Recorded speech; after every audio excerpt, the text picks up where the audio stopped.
Sai Satcharitra, Chapter 34, Preliminary. This chapter continues the subject, greatness of Udi, and describes cases in which the application of Udi was most efficacious. Doctor's nephew. At Malegaon, district Nasik, there lived a doctor, qualified and degree holder. His nephew suffered from an incurable disease, tubercular bone abscess. The doctor himself and his brothers, the medical practitioners, tried all sorts of remedies and even an operation. There was no relief and there was no end to the little boy's suffering. Friends and relations advised the parents of the boy to seek divine aid and recommended them to try Sai Baba, who was known to have cured such incurable cases by his mere glance. The parents therefore came to Shirdi. They prostrated themselves before Baba, placed the boy before him, and pleaded humbly and respectfully, and implored him to save their son. The merciful Baba comforted them, saying, "Those who resort to this masjid shall never suffer anything in this life and to the end of time. Be now carefree. Apply Udi on the abscess, and within 1 week he will recover. Believe in God. This is no masjid, but Dwaravati. He who steps here will soon get health and happiness, and his sufferings will come to an end." The boy was made to sit before Baba, who moved his hands on the affected part and cast his loving glances on him. The patient was pleased, and with the application of the Udi, he began to recover and was all right after some days. The parents then left Shirdi with their son, thanking Baba for the cure, which was effected by Udi and Baba's gracious looks. After knowing this, the doctor, the uncle of the boy, became wonderstruck and desired to see Baba while he was on his way to Bombay for some business. But at Malegaon and Manmad, somebody spoke to him against Baba and poisoned his ears.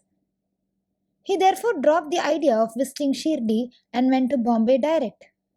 He wanted to spend the rest of his leave at Alibag, but at Bombay he heard 3 successive nights a voice crying out, "Still you disbelieve me?" Then the doctor changed his mind and resolved to go to Shirdi. He had to attend in Bombay to a case of infectious fever, which showed no signs of abatement soon. So he thought that his Shirdi trip would be postponed. He, however, proposed a test in his mind and said, "If the patient gets all right today, I start for Shirdi tomorrow."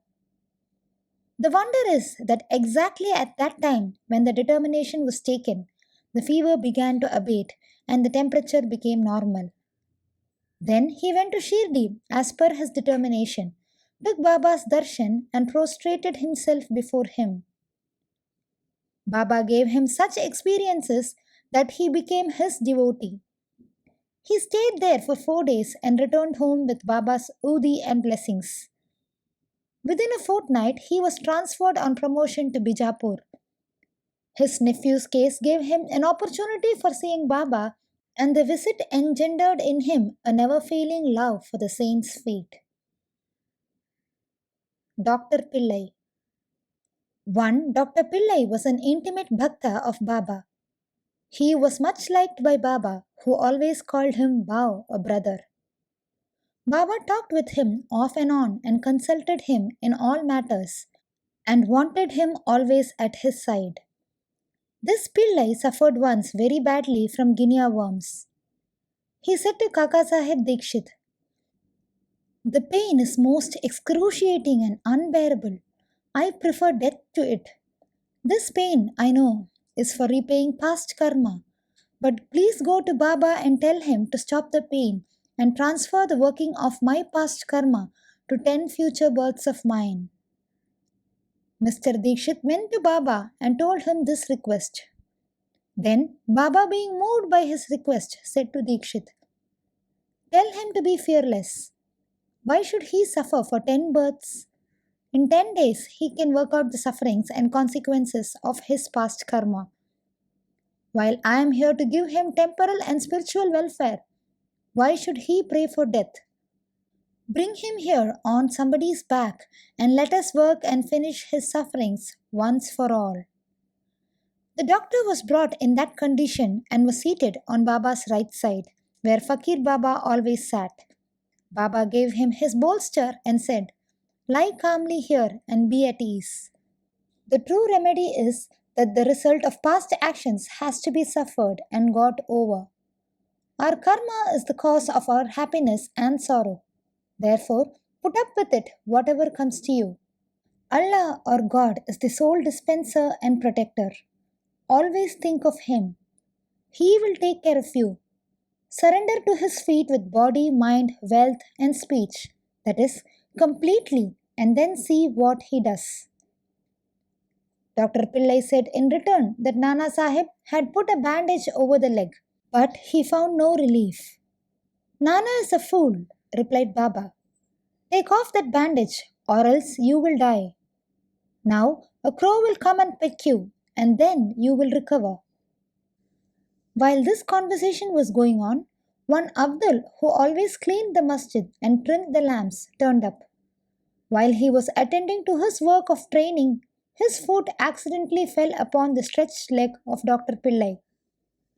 The leg was already swollen, and when Abdul's foot fell upon it and pressed it, all the 7 guinea worms were squeezed out at once. The pain was unbearable, and Dr. Pillai bawled out loudly. After some time, he calmed down and began to sing and cry alternately. Then Pillai inquired when the crow was coming and pecking. Baba said, "Did you not see the crow? He won't come again." Abdul was the crow. "Now go and rest yourself in the vada and you will be soon all right." By application of the udi and by taking it in the stomach with water and without taking any other treatment or medicine, the disease was completely cured in 10 days, as predicted by Baba. Shama's sister-in-law. Shama's younger brother Bapaji was staying near Saul well. Once, his wife was attacked with bubonic plague. She had high fever and 2 buboes in her groins. Bapaji rushed to Shama at Shirdi and asked him to come and help. Shama was frightened, but according to his aunt, he went to Baba, prostrated himself before him, invoked his aid, and requested him to cure the case. He also asked Baba his permission to go to his brother's house. Then Baba said, "Don't go there at this late hour at the night. Send her Udi." Why care for the fever and buboes? God is our Father and Master. She will be all right easily. Do not go now, but go there in the morning and return immediately. Shama had full faith in Baba's Udi. It was sent with Bapaji. It was applied on the buboes and some of it was mixed with water and was given to the patient for drinking. No sooner was it taken in than perspiration set in profusely. The fever abated and the patient had a good sleep. Next morning, Bapaji was surprised to see his wife all right and refreshed, with no fever and buboes. When Shama went there next morning with Baba's permission, he was also surprised to see her at the hearth preparing tea. On questioning his brother, he learnt that Baba's Udi cured her completely in one night. Then Shama realized the significance of Baba's words. Go there in the morning and return immediately. After taking tea, Shama returned and after saluting Baba said, Deva, what is this play of yours? You first raise a storm and make us restless, and then calm it down and ease us. Baba replied, You see, mysterious is the path of action. Though I do nothing, they hold me responsible for the actions which take place on account of adrishta or destiny. I am only their witness. The Lord is the sole doer and inspirer. He is also most merciful. Neither I am God nor Lord. I am His obedient servant and remember Him often. He who casts aside his egoism thanks him, and he who trusts him entirely will have his shackles removed and will obtain liberation. Irani's daughter. Now read the experience of an Irani gentleman. His young daughter got fits every hour. When the convulsion came, she lost her power of speech. Her limbs got shrunk and contracted, and she fell down senseless. No remedy gave her any relief. Some friend recommended Baba's Udi to her father and asked him to get it from Kaka Sahib Dikshit at Ville Parle, the suburb of Bombay. Then the Irani gentleman got the Udi and gave it mixed with water to his daughter daily for drinking. In the beginning, the convulsions, which were coming on hourly, came every 7 hours, and after a few days, the daughter recovered completely. Harda gentleman. An old gentleman of Harda was suffering from a stone in his bladder. Such stones are generally removed by surgical operations, and people recommended him to undergo one. He was old and weak, lacked strength of mind, and could not think of submitting himself to surgical treatment. His suffering was soon to end in another way. The Inamdar or city officer of that town happened to come there at this time. He was a devotee of Baba and had always a stock of udi with him. On the recommendation of friends, his son got some udi from him and mixing it with water gave it to his old father to drink. Within 5 minutes, the udi was assimilated, the stone was dissolved and came out through his urine, and the old man was soon relieved. Bombay Lady.